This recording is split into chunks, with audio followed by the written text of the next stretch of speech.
বীরভূমের ইলামবাজার ব্লকের জয়দেবে ঢুকে যায় হাতি। ঘটনাস্থলে বন দপ্তরের আধিকারিকরা অজয় নদ পেরিয়ে ঢুকে যায় দুটি হাতি। সেই ছবি আপনারা দেখতে পাচ্ছেন। বীরভূমের ইলামবাজার ব্লকের জয়দেবে ঢুকে যায় হাতি। বন দপ্তরের আধিকারিকরা তারা সেখানে পৌঁছেছেন। অজয় নদ পেরিয়ে ঢুকে যায় দুটি হাতি বলেই জানা যাচ্ছে বন দপ্তর সূত্রে, এবং সেই ছবি আপনারা দেখতে পাচ্ছেন এই মুহূর্তে। ঘটনাস্থলে বন দপ্তরের আধিকারিকরাও পৌঁছেছে। বীরভূমের ইলামবাজার ব্লকের জয়দেবে সেখানে দুটি হাতি ঢুকে যায়। ঘটনাস্থলে বন দপ্তরের আধিকারিকরা পৌঁছে যান। যেমনটা জানা যাচ্ছে, অজয় নদ পেরিয়ে ঢুকে যায় দুটি হাতি। সেই ছবি আপনারা দেখতে পাচ্ছেন এই মুহূর্তে কলকাতা টিভি পর্দায়। বীরভূমের ইলামবাজার ব্লকের জয়দেবে ঢুকে যায় দুটি হাতি। ঘটনাস্থলে বন দপ্তরের আধিকারিকরা পৌঁছেছেন এবং ইতিমধ্যে যেমনটা জানা যাচ্ছে, অজয় নদ পেরিয়ে দুটি হাতি সেখানে ঢুকে যায়।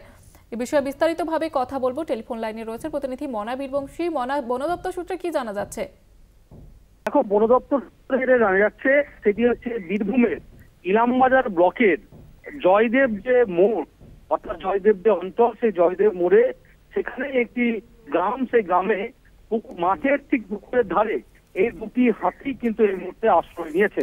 একটি দাঁতাল রয়েছে, আরো একটি হাতি কিন্তু রয়েছে। এই দুটি হাতি কিন্তু রয়েছে এবং ইতিমধ্যেই দেখো, বীরভূমের যারা বন দপ্তরের উচ্চপদস্থ আধিকারিকরা, বিশেষ করে তুমি বোলপুর রেঞ্জ বলো, দুবরাজপুর বলো, মোহাম্মদবাজার বলো, এবং অবশ্যই জেলার যিনি বন দপ্তরের আধিকারিকরা তারা কিন্তু ঘটনাস্থলে রয়েছেন, সেখানে বনকর্মীরা রয়েছেন, যাতে কোনো রকম অপ্রীতিকর পরিবেশ তৈরি না হয়, দুর্ঘটনা যাতে কোনো ঘটে না যায়, খুব স্বাভাবিকভাবেই হাতির দিকে তারা কিন্তু নজর রাখছে। দেখো, অবশ্যই বন দপ্তর যেটা জানাচ্ছেন সেটি হচ্ছে বাঁকুড়া জঙ্গল থেকে দামোদর নদ পেরিয়ে কাঁকসায় চলে আসে এবং কাঁকসা পশ্চিম বর্ধমান, সেখান থেকে গতকাল রাত্রে সেই জঙ্গল পেরিয়ে, কাঁকসা জঙ্গল পেরিয়ে, অজয় নদ পেরিয়ে তারা দুবরাজপুর হয়ে, মূলত দুবরাজপুর রেঞ্জেরই এই মুহূর্তে ইলামবাজার ব্লকের জয়দেব মোড়ে কিন্তু হাতি দুটো রয়েছে এবং সেখানে এই হাতি ঢুকে পড়ার ফলে রীতিমতো কিন্তু একটা চাঞ্চল্যকর পরিবেশ কিন্তু তৈরি হয়েছে।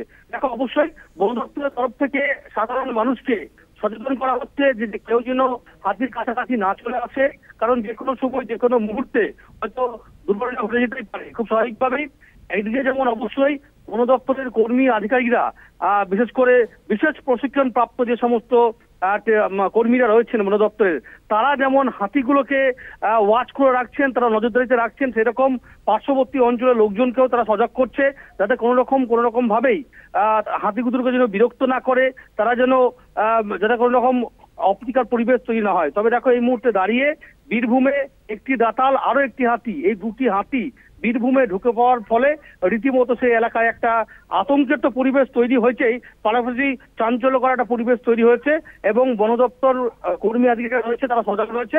এমনই চিত্র কিন্তু উঠে আসছে, সেটা বলা যেতে পারে। ধন্যবাদ জানাবো মনা। আমাদের সঙ্গে টেলিফোন লাইনে ছিলেন প্রতিনিধি মনা বীরবংশী।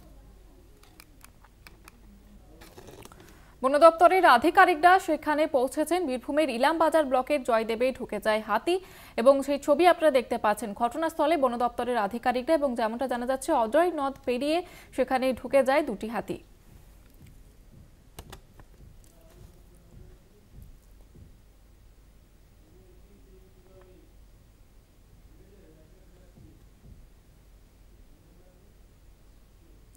চোখ রাখবো পরে।